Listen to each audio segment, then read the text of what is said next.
कोई चीज नहीं होती। भौतिक शरीर होता है, मानसिक शरीर होता है, ऊर्जा शरीर होता है। ऊर्जा शरीर में 72,000 नाड़ियां शामिल होती हैं। जब हम नाड़ी कहते हैं तो इसका मतलब है एक चैनल या रास्ता। नाड़ी का मतलब कोई नस नहीं है। अगर आप इस शरीर को काटकर खोलें तो आपको नाड़ियां नहीं दिखेंगी। ऐसी कोई चीज भौतिक रूप में नहीं है।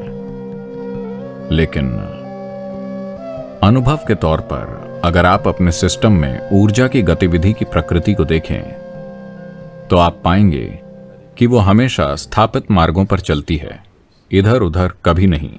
तो 72,000 मार्ग हैं जिनसे वो गुजरती है।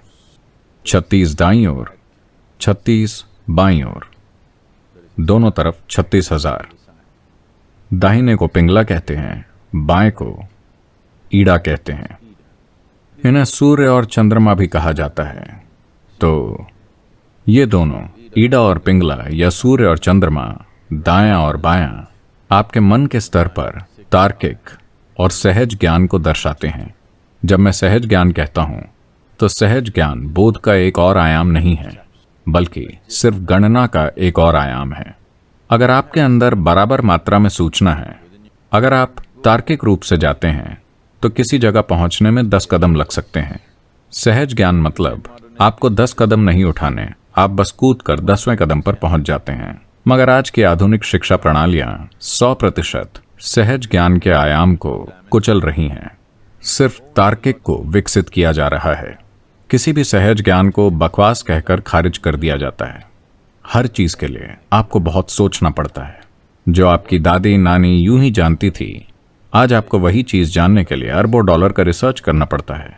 जब आपको हर चीज के लिए सोचना पड़ता है और हर चीज में कई कदम लेने होते हैं, अब जीवन तनावपूर्ण हो जाता है।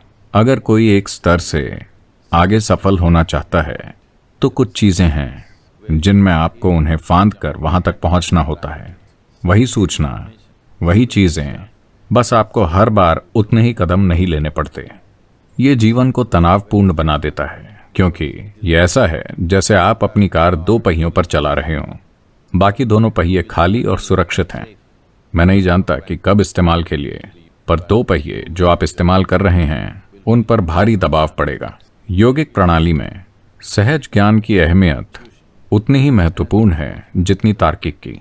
तो ईड़ा और पिंगला में संतुलन लाना एक बहुत महत्वपूर्ण हिस्सा है संतुलित जीवन जीने के लिए। खुद को जटिल स्थितियों में आसानी से चलाने में सक्षम होना तभी संभव है जब आपके मन का सहज ज्ञान संबंधी आयाम पर्याप्त विकसित हो, वरना छोटी चीजें आपको परेशान कर देंगी, क्योंकि हर चीज के लिए कई कदम हैं।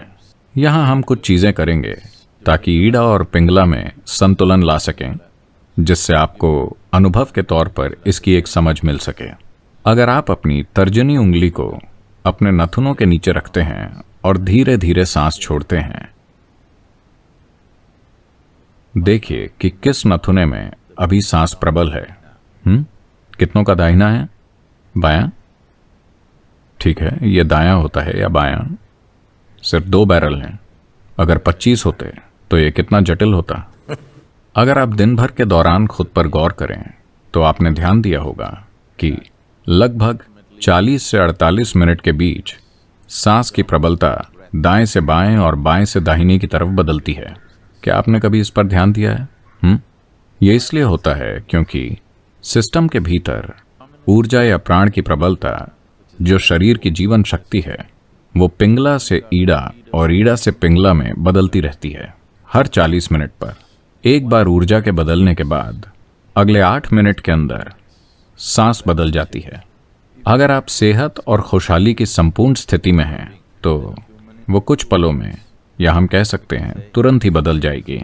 ये परिवर्तन हर 40 मिनट में होता है, पर दिन के कुछ समय के दौरान, जिन्हें ट्वाइलाइट जोन कहा जाता है, जिसका मतलब है संध्या काल, सूर्योदय से 20 मिनट पहले, सूर्योदय के 20 मिनट बाद, ठीक है सदगुरु, अगर कोई दूसरा समय है तो बताइए। दोपहर से 20 मिनट पहले, दोपहर के 20 मिनट बाद, सूर्यास्त से 20 मिनट पहले, सूर्यास्त के 20 मिनट बाद, आधी रात से 20 मिनट पहले और आधी रात के 20 मिनट बाद 40 मिनट के दौरान दिन में 4 बार एक तरह का परिवर्तन होता है। इन्हें ट्वाइलाइट जोन या संध्या कहते हैं, क्योंकि इस समय ईडा और पिंगला में संतुलन बहुत तेजी से बदलता है। क्योंकि वो आपके अंदर तेजी से बदल रहा है, इस समय उसमें संतुलन लाना बहुत आसान है। एक हद तक दुनिया में लगभग हर कहीं किसी भी आध्यात्मिक प्रक्रिया या साधना का मतलब है सुबह शाम। संध्या आध्यात्मिक साधना का पर्याय बन गई है। वो समय कई साधनाओं का पर्याय हो गया है। तो ईडा और पिंगला में संतुलन लाना एक इंसान के संतुलित विकास के लिए महत्वपूर्ण है। आप वाकई अपने अंदर आराम तभी महसूस करते हैं जब आप किसी रूप में संतुलित होते हैं। जब किसी तरह का असंतुलन होता है तो परेशानी होती है ना? हाँ, जब आप किसी तरह का असंतुलन महसूस करते हैं तो परेशानी होती है। सिर्फ जब आप एक खास संतुलन पा लेते हैं तभी आप वाकई आराम महसूस करते हैं। तो आराम कभी इससे तय नहीं होता कि आप किस पर बैठे हैं या कहाँ हैं।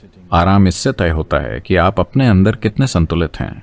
ये मूलभूत आराम जो हर इंसान में होना चाहिए, दुर्भाग्य से कई सारे लोग उससे वंचित हैं। एक जगह पूरी सहजता से सिर्फ बैठना अभी अधिकांश लोगों के साथ नहीं हो पाता है ना? बस आराम से बैठना पूरी सहजता से, ये नहीं होता। तो जब ईज यानी आराम नहीं है तो ये डिसीज है। चाहे आपने मेडिकल जांच कराई हो या नहीं, ये एक बीमारी है। अगर परेशानी एक समय के बाद जारी रहती है तो वो खुद को शरीर में एक खराबी के रूप में व्यक्त करेगी, जो किसी तरह के रोग के रूप में दिखाई देती है। हर तरह की समस्या के लिए अविश्वसनीय नाम सामने आ रहे हैं। मूलभूत कारण कि सिस्टम क्यों अपनी अवधि पूरी नहीं करता।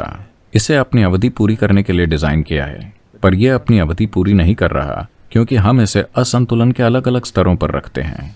आप अपनी कार हर समय बस 2 पहियों पर चलाते हैं तो कुछ ना कुछ खराब होगा। इसी तरह पूरे सिस्टम को ठीक से नहीं रखा जा रहा है।